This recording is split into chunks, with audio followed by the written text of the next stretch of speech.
Hello friends, कैसे हो आप सब। Welcome to my channel Noida inverter AC repair. Friends, आप देख सकते हैं हमारे पास में आज एक ये कैरियर का इन्वर्टर एसी का पीसीबी है और इसमें कस्टमर का कहना है कि इसका आउटडोर जो है वो ऑन नहीं होता और इसमें हम देखेंगे अब क्या प्रॉब्लम है, इसको चेक करेंगे। यहाँ पर इंडोर आउटडोर दोनों यूनिट हमारे पास हैं। ये इसके इंडोर है कुछ इस तरह की, आप देख सकते हैं, और ये इसका आउटडोर है। मोटर वगैरह हमने सब इसमें कनेक्ट कर रखी है, आप देख सकते हैं ये मोटर है। तो अब हम इसमें यहाँ पर ये मोटर वगैरह तो हमने कनेक्ट कर दी। अब हम इसमें यहाँ पर इसको चला कर देखेंगे और मैं आपको भी दिखाऊंगा इसके अंदर एरर क्या आ रहा है। वैसे इसके अंदर P0 का एरर है, अगर मैं आपको बताऊं, PO या P0 जो भी है, और इसको हम रिसॉल्व करेंगे आज। ये पीसीबी आप यहाँ पर देख सकते हैं पहले कहीं पर रिपेयर हुआ था और इसमें डेट भी यहाँ पर 2024 के 5वें महीने की डेट है डली हुई। तो ये जो है पीसीबी पहले भी कहीं होकर आया है। तो अब हम इसको देखेंगे, हमारे पास आया है ये, तो इसमें देखेंगे ऐसी क्या प्रॉब्लम है जो वहाँ पर ये सही नहीं हुई या किसी ने करी भी थी। ठीक है, तो अब हम इसको जो है ऑन करते हैं। सबसे पहले मैंने पीसीबी ऑन कर दिया।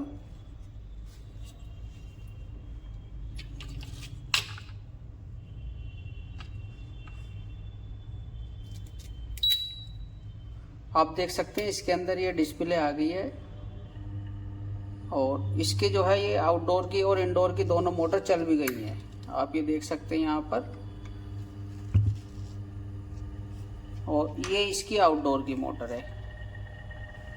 ठीक है, यानी कि आउटडोर तो इसका ऑन हुआ, लाइट इसके अंदर आ गई, आउटडोर की मोटर ऑन हो गई। लेकिन आप यहाँ पर ये देख सकते हैं इसमें यहाँ पर एक एलईडी जो हमारे ये, एक तो ये एलईडी है यहाँ पर, ये बराबर जल रही है हमारी ये, और एक ये एलईडी है, ये हमारी इस टाइम एरर दे रही है, ये एलईडी सही नहीं चल रही। आउटडोर की मोटर हमारी बंद हो चुकी है, आप देख सकते हैं ये आउटडोर की मोटर अब बंद हो गई।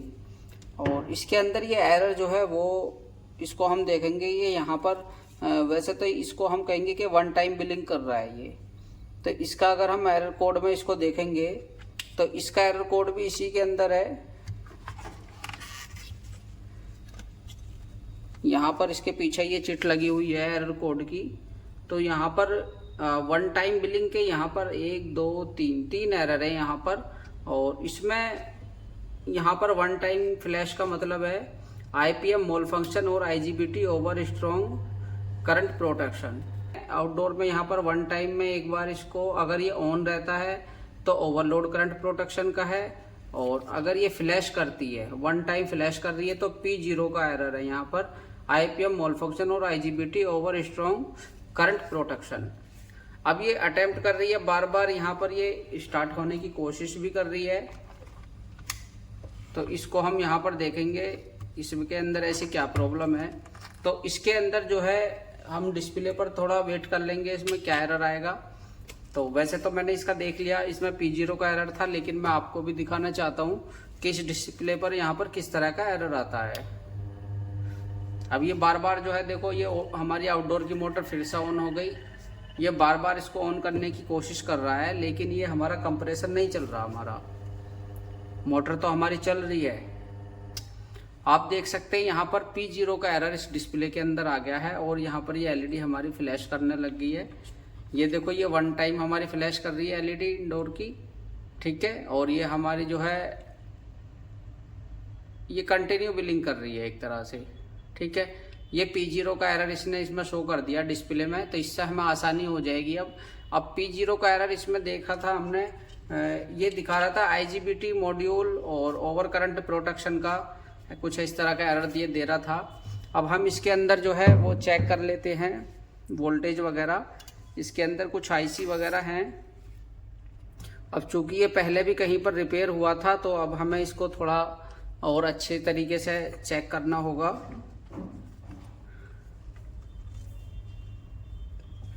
अब हम क्या करेंगे, यहाँ पर इसके वोल्टेज चेक करेंगे। सबसे पहले मैं यहाँ पर इसके 300 वोल्ट चेक कर लेता हूँ।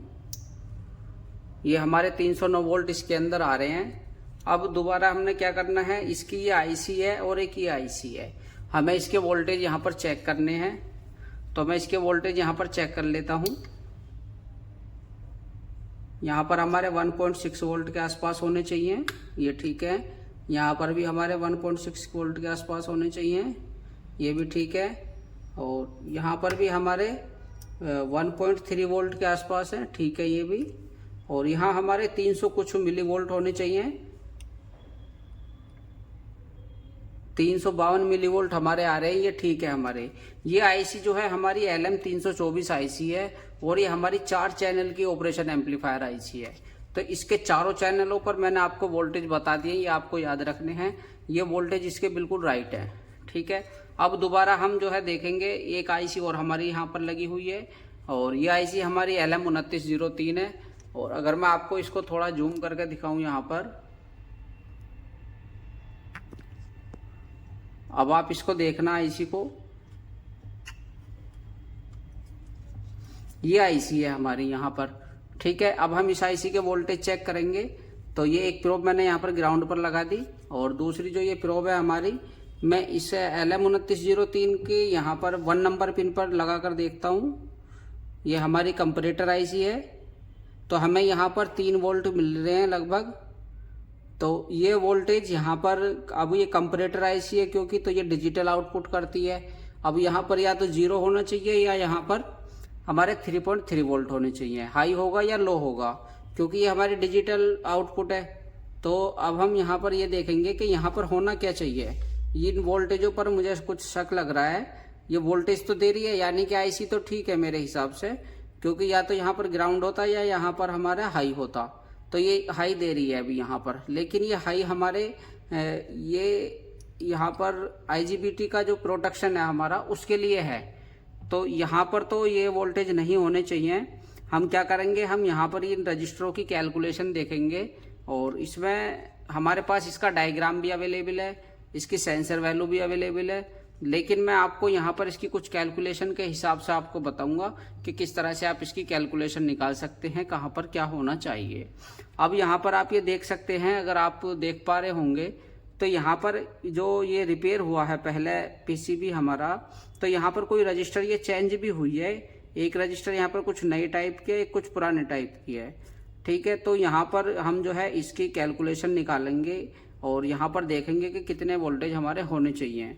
अब ये हमारी 2 चैनल की कंपैरेटर आईसी है, तो एक चैनल तो हमारा यहाँ पर यूज किया जा रहा है, एक यूज नहीं हो रहा यहाँ पर। तो यहाँ पर आप देख सकते हैं इसके बाद कोई रजिस्टर वगैरह नहीं है इस चैनल पर, तो ये चैनल यूज नहीं हो रहा, इसका केवल एक ही चैनल यूज हो रहा है। और ये हमारा IGBT प्रोटेक्शन के लिए है। हमारी जो ये LM2903 आईसी है, ये IGBT को तुरंत बंद कराने के लिए उसके गेट सिग्नल पर जो हमारे MCU से उसको सिग्नल आता है, वहाँ पर ये तुरंत हाई वोल्टेज दे देती है। इससे क्या होता है कि वो उसको तुरंत बंद करा देती है, हमारी आईसी वहाँ पर काम नहीं करती। तो और ये यहाँ से MCU में भी जाता है हमारा वोल्टेज, MCU को बताने के लिए।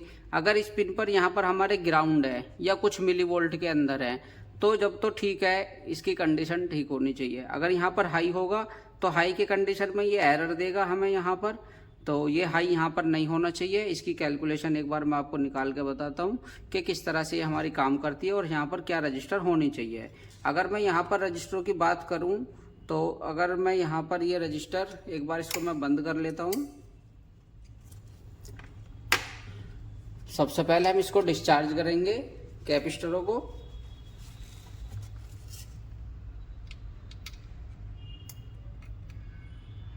कैपेसिटर हमने डिस्चार्ज कर दिए हैं इसके। और मैं यहाँ पर रजिस्टर की अगर वैल्यू की बात करूँ, रजिस्टर की वैल्यू हम यहाँ पर चेक कर लेते हैं क्या क्या वैल्यू है इन रजिस्टरों की, फिर मैं आपको यहाँ पर ये कैलकुलेशन बताऊंगा।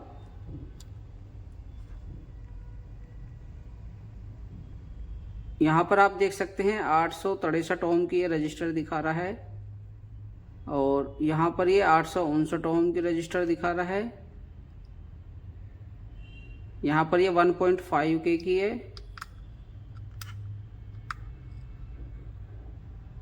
यहाँ पर ये 4.4 के की रजिस्टर है। ये 1.3 के की रजिस्टर है। अब ये इसकी ये वाली पिन हमारी हाई है, तो इस पिन को हम यहाँ पर ये देख लेंगे। ये जो हमारी पिन है,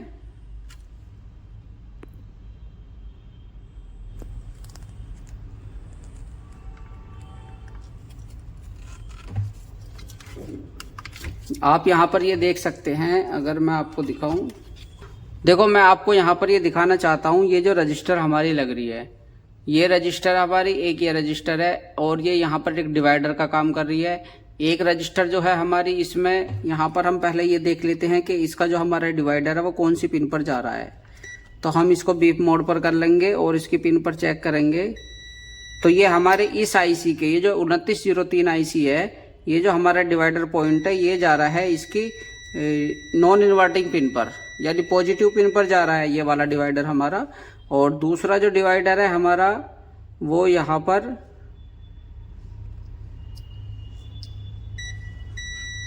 ये डिवाइडर, इन दो रजिस्टरों का ये डिवाइडर बनकर यहाँ से बीच से, और ये इसकी इन्वर्टिंग पिन पर जा रहा है।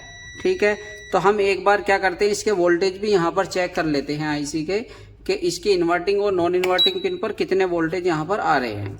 उसके हिसाब से फिर हम यहाँ पर ये आउटपुट देखेंगे कि आउटपुट इसमें हाई क्यों आ रहा है। हमारा आउटपुट हमारा हाई नहीं आना चाहिए।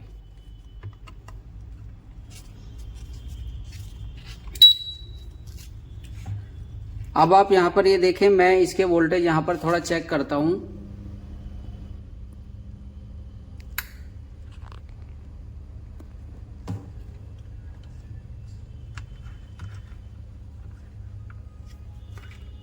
तो एक प्रोब में जो है इसकी यहाँ पर कहीं ग्राउंड पर लगा लेता हूँ। ये हमारा ग्राउंड है, मैंने यहाँ पर लगा लिया। अगर आप इसको देख पाएँ सही से तो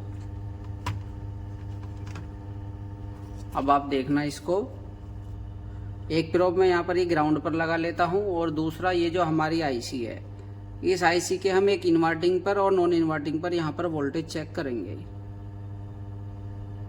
तो हमारे यहाँ पर 2.15 वोल्ट मिल रहे हैं। इसकी जो ये हमारी नॉन इन्वर्टिंग पिन है, इसकी इस पिन पर हमें 2.15 वोल्ट मिल रहे हैं। अब हम इसके यहाँ पर ये वोल्टेज चेक कर लेते हैं कि इसके इन्वर्टिंग और नॉन इन्वर्टिंग पिन पर यहाँ पर कितने वोल्टेज आ रहे हैं। तो एक पिन मैंने यहाँ पर ग्राउंड पर लगा दी और दूसरी हमारी जो प्रोब है इसको हम यहाँ पर लगाएंगे इसकी नॉन इन्वर्टिंग पिन पर। तो यहाँ पर हमें 1.6 वोल्ट मिल रहे हैं, यानी कि हमें इन वोल्ट के जो हमारे 3 वोल्ट हैं यहाँ पर, उसका आधा लगभग मिल रहा है। ठीक है, इस डिवाइडर से हो गए। अब दूसरा जो हमारा ये इन्वर्टिंग पिन है इसकी नेगेटिव, इस पर आप यहाँ पर ये देख सकते हैं 449 मिली वोल्ट मिल रहे हैं, यानी 450 मिली वोल्ट। अब इसमें यहाँ पर क्या होगा, 450 मिली वोल्ट अगर हमारे इन्वर्टिंग पिन पर है तो यहाँ पर जो है ये कम वोल्टेज है नॉन इन्वर्टिंग पिन से, तो ये वोल्टेज हमारे यहाँ पर हाई होंगे। अब ये वोल्टेज हमारे हाई इसलिए हैं क्योंकि हमारे ये जो इसकी नॉन इन्वर्टिंग पिन है इस पर वोल्टेज ज़्यादा हैं, जबकि हमारे यहाँ पर ये कम वोल्टेज होने चाहिए। ये पहले ही प्रोटेक्शन में जा रहा है तो ये गलत है। अभी इसका हम यहाँ पर ये रजिस्टर जो है इसकी कैलकुलेशन करके निकालेंगे और हमें यहाँ पर इसकी जो ये नॉन इन्वर्टिंग पिन है इस पर वोल्टेज हमें कम चाहिए, क्योंकि ये जो हमारा यहाँ से ग्राउंड आ रहा है रजिस्टर का, वो हमारा शंट के पॉजिटिव से आ रहा है। तो शंट के पॉजिटिव से आएगा तो जैसे जैसे इसमें लोड बढ़ेगा तब तब इसमें जो है वो वोल्टेज बढ़ेंगे, और जैसे वो वोल्टेज जब बढ़ते बढ़ते एक समय के बाद इससे अगर ज़्यादा हो जाएंगे इन्वर्टिंग पिन से, अगर इन्वर्टिंग वोल्टेज से वो ज़्यादा हो जाएंगे तब ये यहाँ पर हमारा पॉजिटिव आउटपुट करना चाहिए। तो अब हम इसको यहाँ पर देख लेते हैं, ये गलत है यहाँ पर कुछ ना कुछ इसकी कैलकुलेशन। या तो आईसी को हम देखेंगे, पहले हम यहाँ पर ही रजिस्टरों की कैलकुलेशन निकाल कर देख लेते हैं कि यहाँ पर हमारे 1.6 वोल्ट क्यों मिल रहे हैं हमें। यहाँ पर हमें इससे बहुत कम वोल्टेज मिलने चाहिए, यानी कि 40-50 मिली वोल्ट के आसपास हमें यहाँ पर मिलने चाहिए इस पिन पर, जो हमारी इसकी नॉन इन्वर्टिंग पिन है। क्योंकि यहाँ जैसे जैसे वोल्टेज बढ़ेंगे तब ये एक समय के बाद इन वोल्टेज से जाकर हाई होंगे, तो तब ये यहाँ पर हमारा हाई आना चाहिए। अभी हमें यहाँ पर निगेटिव चाहिए, यानी या तो कुछ मिली वोल्ट हो, निगेटिव ही चाहिए अभी हमें यहाँ पर ग्राउंड। ठीक है, क्योंकि यहाँ पर पुल अप एक रजिस्टर लगी हुई है, तो ये पुल अप रजिस्टर यहाँ पर क्या करेगी, जब यहाँ पर ग्राउंड नहीं होगा तो 5 वोल्ट हमारे आगे चले जाएंगे। अभी हम यहाँ पर इसको देख लेते हैं, मैं आपको समझा देता हूँ थोड़ा सा एक बार इसकी कैलकुलेशन के हिसाब से। पीसीबी को मैंने बंद कर दिया।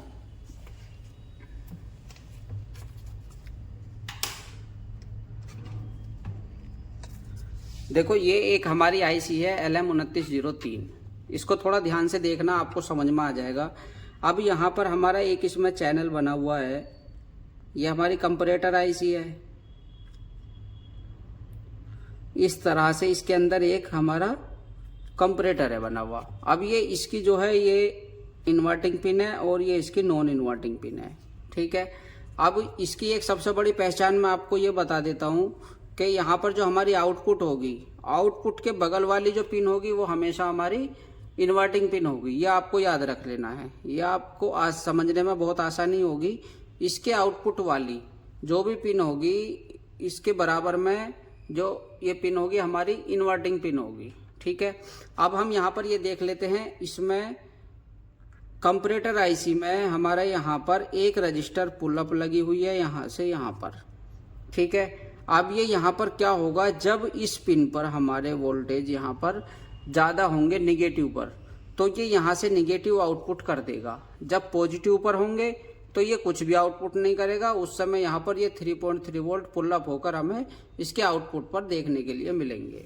अब यहाँ पर हो क्या रहा है, इसमें यहाँ पर हमारे 400 कुछ मिली वोल्ट हमने देखे थे, 450 मिली वोल्ट हम मान लेते हैं यहाँ पर हैं अभी, और यहाँ पर हमारे 1.6 वोल्ट हैं। तो अभी यहाँ पर हमारी ये जो नॉन इन्वर्टिंग पिन है ये हाई है, तो इसका मतलब यहाँ पर ये कुछ आउटपुट नहीं कर रही, तो यहाँ से पुल अप 3.3 वोल्ट हमें आगे देखने के लिए मिल रहे हैं, जो कि ये नहीं होने चाहिए। अब हमें यहाँ पर क्या करना है, अब ये पहले कहीं रिपेयर हुई है पीसीबी हमारी, तो इसकी जो रजिस्टर है यहाँ पर कुछ चेंज भी हुआ है, पहले किसी ने चेंज किया है, जो भी है। अब हम उसको यहाँ पर देख लेंगे कि ये रजिस्टर यहाँ पर क्या है। यहाँ पर तो हमारा एक डिवाइडर फिक्स बना दिया, यानी किस तरह से होगा ये डिवाइडर हमारा, एक रजिस्टर हमारी यहाँ पर ग्राउंड से लगी हुई है और एक हमारी रजिस्टर यहाँ पर पॉजिटिव से लगी हुई है, ठीक है। तो यहाँ पर ये डिवाइडर एक बना दिया, ये वोल्टेज फिक्स कर दिए। अब यहाँ पर जो हमारा डिवाइडर है वो किस तरह से बना हुआ है, एक रजिस्टर हमारी यहाँ पर 3.3 वोल्ट से लगी हुई है और दूसरी जो ये रजिस्टर है हमारी, ये हमारी यहाँ पर एक शंट लगा हुआ है जो उस शंट के पॉजिटिव से आ रही है यहाँ से, ठीक है।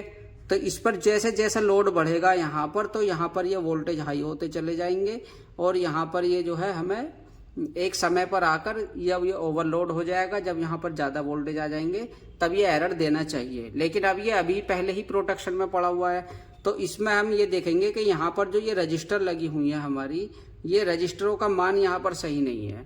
पहले हम यहाँ पर ये वोल्टेज अपने डिवाइडर वाले सही करेंगे। मैंने आपको बताया यहाँ पर हमें 40 या 50 मिली वोल्ट मिलने चाहिए बस। ये हम अपने इच्छा अनुसार इन्हें कर सकते हैं कि कितनी देर में कितने लोड पर हमारा वो होना चाहिए। अगर मैं यहाँ पर जो है 1 या 2 मिली वोल्ट कर देता हूँ यहाँ पर, या 10 मिली वोल्ट कर देता हूँ, तो उतना ज़्यादा फिर ये लोड लेगी हमारी, जो ये हमारी पीसीबी है उतना ज़्यादा लोड लेगी और ये जल्दी से एरर भी नहीं देगी। तो लेकिन हम क्या करेंगे, हम इसको जो है कंपनी के हिसाब से, कंपनी के डाटा के हिसाब से यहाँ पर वोल्टेज फिक्स करेंगे। इसमें 40 या 50 मिली वोल्ट यहाँ पर होने चाहिए। अब हम इसको जो है ये देख लेते हैं, ये हमारी पॉजिटिव से और निगेटिव से जो यहाँ पर ये रजिस्टर आ रही है, इसमें कौन कौन सी वैल्यू की लगी हुई है।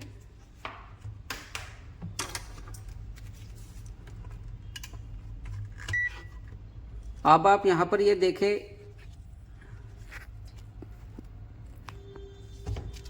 ये 2 रजिस्टर हमारी, मैंने आपको बताया इनका डिवाइडर हमारा यहाँ पर जा रहा है। ये रजिस्टर हमारी, ये दोनों यहाँ पर एक जगह मिल रही है, यानी कि यहाँ डिवाइडर पॉइंट बना हुआ है, और ये हमारी इसके नॉन इन्वर्टिंग पिन में जा रही है। अब ये नॉन इन्वर्टिंग पिन में जो जा रही है हमारी, अब हम यहाँ पर इन रजिस्टरों को देख लेते हैं कौन सी कहाँ से आई है। अब इसकी जो हमारी 8 नंबर पिन है ये हमारी पॉजिटिव होती है, तो यहाँ पर हम देख लेंगे पॉजिटिव से कौन सी रजिस्टर है। तो ये रजिस्टर जो है हमारी यहाँ पर ये पॉजिटिव से लगी हुई है और ये हमारी निगेटिव से लगी हुई है, यानी कि ये वाली जो रजिस्टर है ये निगेटिव से है और ये वाली रजिस्टर हमारी पॉजिटिव से लगी हुई है। अब ये पॉजिटिव से कितनी वैल्यू की यहाँ पर रजिस्टर लगी हुई है मैं इसको देख लेता हूँ एक बार। तो अगर मैं इसकी बात करूँ यहाँ पर,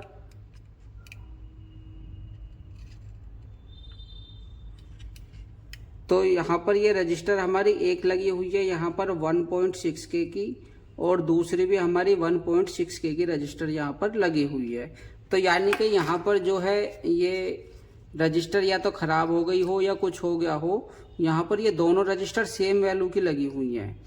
अब सेम वैल्यू का मतलब ये है कि यहाँ पर 3.3 वोल्ट का आधा हमें मिल जाएगा। लेकिन ये नहीं होना चाहिए, यानी कि ये जो रजिस्टर इसमें यहाँ पर चेंज की गई है ये गलत मान की रजिस्टर है, हमें इसे यहाँ पर सही मान के लगानी है। तो इसका डायग्राम हमारे पास है, मैंने डायग्राम में देखा यहाँ पर कि यहाँ पर जो रजिस्टर है हमारी, ये वहाँ पर हमारी 16K की रजिस्टर लगी हुई है।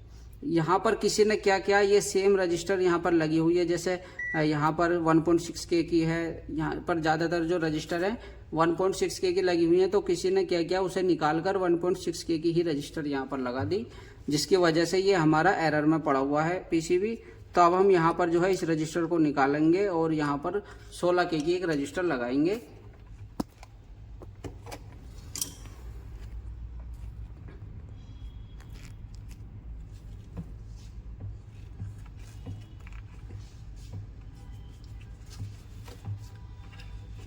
मैं आपको यहाँ पर थोड़ा सा बताना चाहूँगा कि ये जो हमारी रजिस्टर है, मैं आपको यहाँ पर थोड़ा सा बताना चाहूँगा कि यहाँ पर जो हमारी रजिस्टर है, एक तो हमारी 1.6K की रजिस्टर है यहाँ पर, ठीक है, और ये दूसरी भी 1.6K की लगा रखी है, जबकि यहाँ पर 16K की रजिस्टर होनी चाहिए, ठीक है। ये किस तरह से यहाँ पर हमें वोल्ट मिलेंगे मैं आपको ये बता देता हूँ।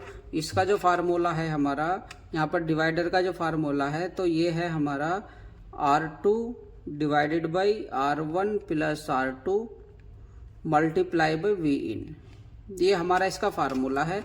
तो हम यहाँ पर अब ये देख लेते हैं कि यहाँ पर कितने वोल्टेज हमारे आएंगे 16K की रजिस्टर लगने के बाद। तो R2 हमारी हमेशा ग्राउंड से लगी होती है और R1 हमारी पॉजिटिव से होती है, ठीक है। ये R1 है, ये हमारी R2 है। तो R2 हमारी कितनी है, यहाँ पर 1.6K है, इसको डिवाइड करेंगे। R1 कितनी है हमारी 16 प्लस R1 हमारी 1.6 मल्टीप्लाई Vin कितना हमारा 3.3 वोल्ट है, ठीक है। अब यहाँ पर हम इसको अगर कैलकुलेशन करें यहाँ पर इसकी, तो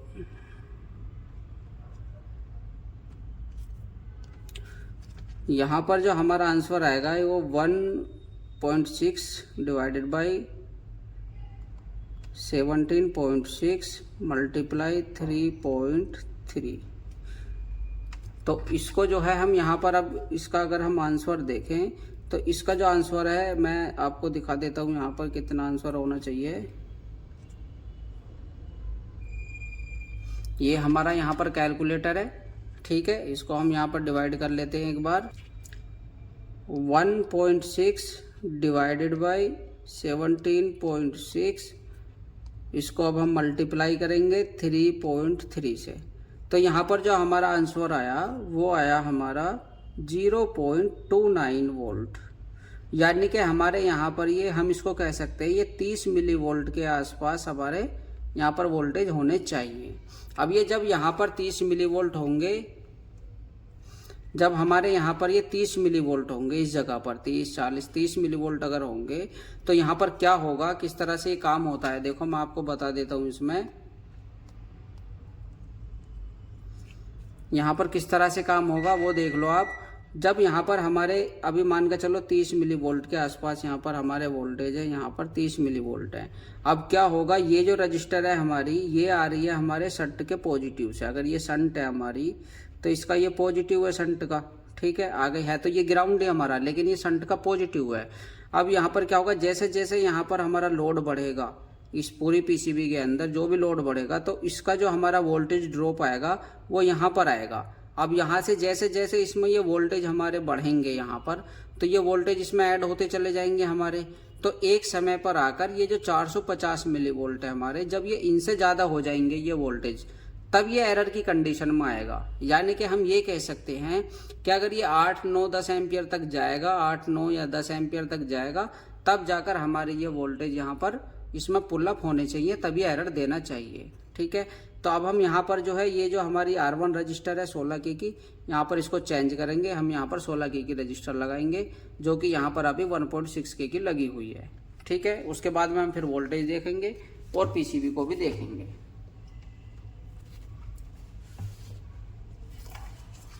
तो हमारे पास में ये एक फोल्डर है, ये 603 पैकेज की रजिस्टर यहाँ पर लगी हुई हैं। तो मैं इसको यहाँ पर चेंज कर दूंगा।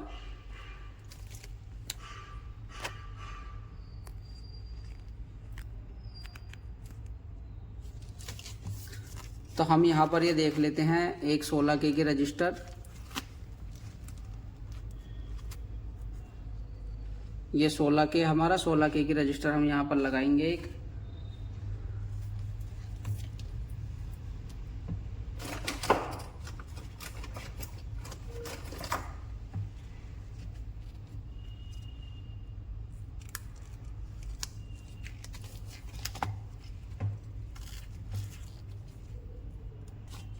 ये आप देख सकते हैं, ये एक रजिस्टर मैंने निकाल ली है यहाँ पर। अगर आप इसको देख पा रहे होंगे, यहाँ पर लिख रहा है 163, यानी कि 16K की एक ये रजिस्टर है हमारी। ठीक है, इसको हम लगाएंगे। अभी मैं इसको यहाँ रख देता हूँ।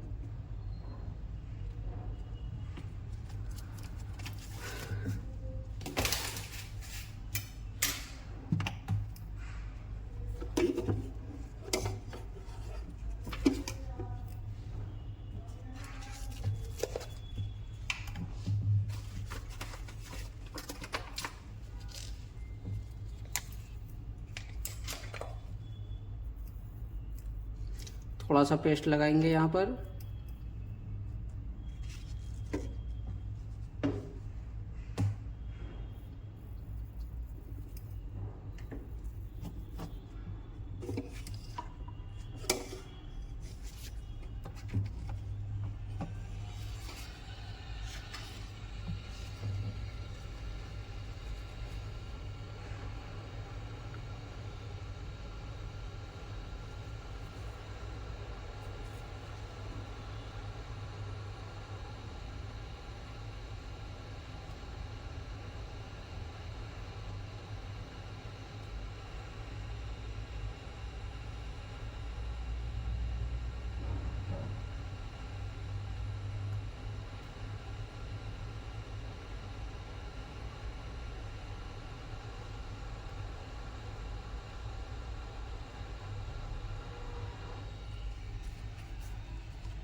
आप यहाँ पर देख सकते हैं, ये रजिस्टर जो है ये मैंने निकाली है इसमें से।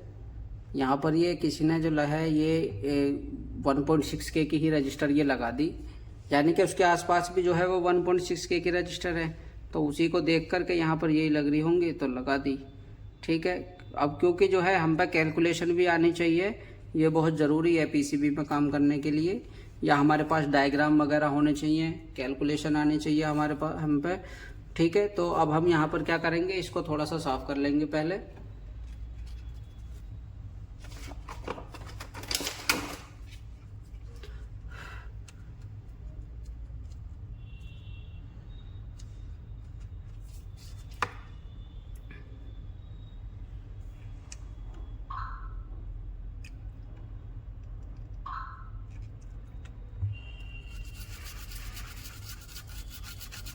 ये हमारा ठंडा भी हो जाएगा, साफ भी हो गया।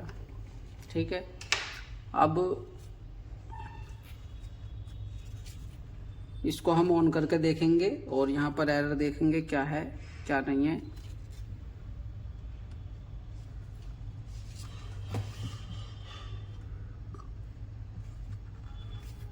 सारे कनेक्शन इसके हमने कर रखे हैं, पीसीबी ऑन कर दिया हमने। ये आप यहाँ पर इसकी डिस्प्ले देख सकते हैं। ये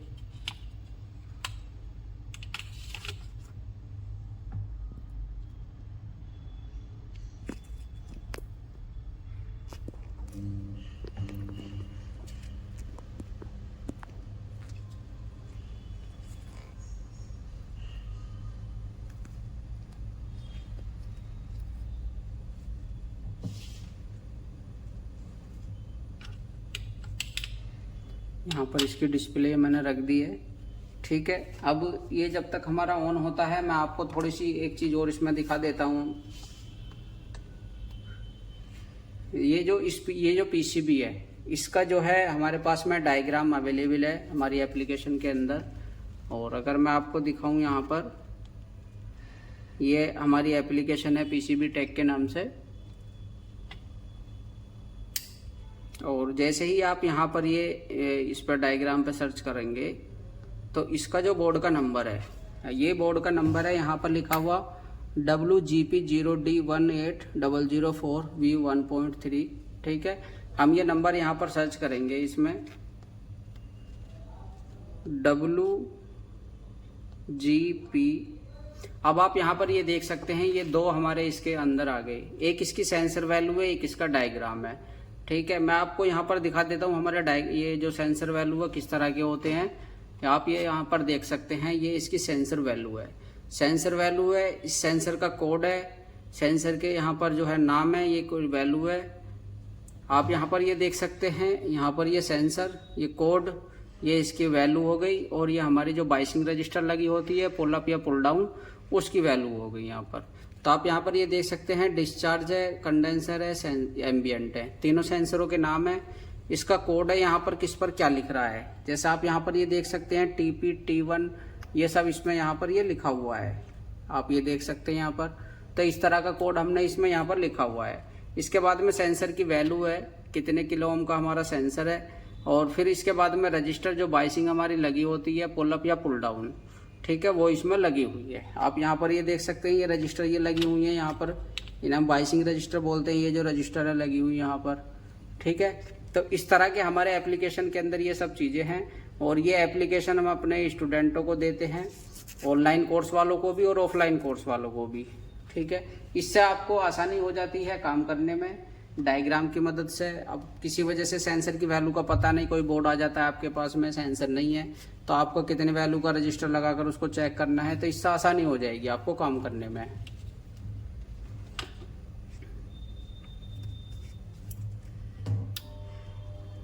इसकी आउटडोर की मोटर हमारी ऑन हो गई है। ठीक है,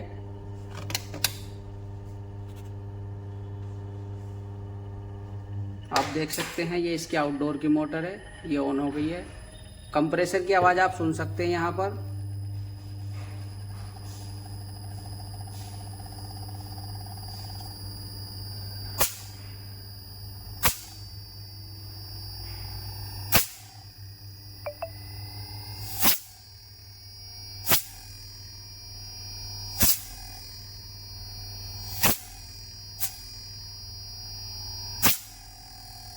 आप देख सकते हैं, अब ये तीनों चीज़ें हमारी चल रही हैं। और अगर मैं आपको इसको दिखाऊं एक बार,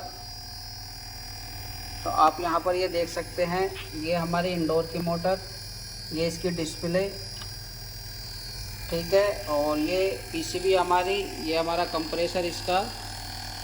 और अगर मैं आपको दिखाऊं इसको,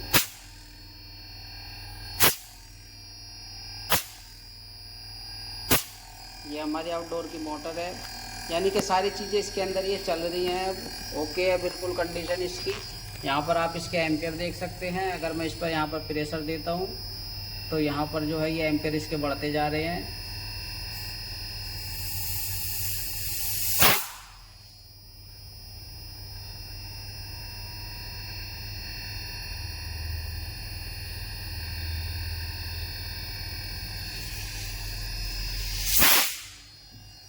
ठीक है, तो अब ये PCB हमारी ओके हो चुकी है। तो फ्रेंड्स, आपको भी इसी तरह से काम करना है। देखो, मैं इसको अभी बंद कर देता हूँ। आपको भी इसी तरह से काम करना है। आपको नॉलेज होनी चाहिए, कैलकुलेशन आपको आनी चाहिए, डायग्राम्स आपके पास होने चाहिए, सेंसर वैल्यू आपके पास होनी चाहिए। अगर आप एक अच्छे मैकेनिक के तौर पर काम करना चाहते हैं, तो ये सब चीज़ें आपके पास में होनी चाहिए। और मैं आपको ये भी बताना चाहता हूँ कि अभी हमारे एप्लीकेशन पर, हमारे कोर्स पर विशेष ऑफर चल रहा है। अगर आप हमसे कोर्स लेना चाहते हैं ऑफलाइन या ऑनलाइन, तो आप जो है हमसे संपर्क कर सकते हैं। विशेष छूट के साथ में आपको ऑफ़र दिया जा रहा है। कोर्स करने के लिए आप हमसे संपर्क कर सकते हैं। तो ठीक है फ्रेंड्स, आज की वीडियो में इतना ही। मिलते हैं फिर कभी अगली वीडियो में। तब तक के लिए धन्यवाद।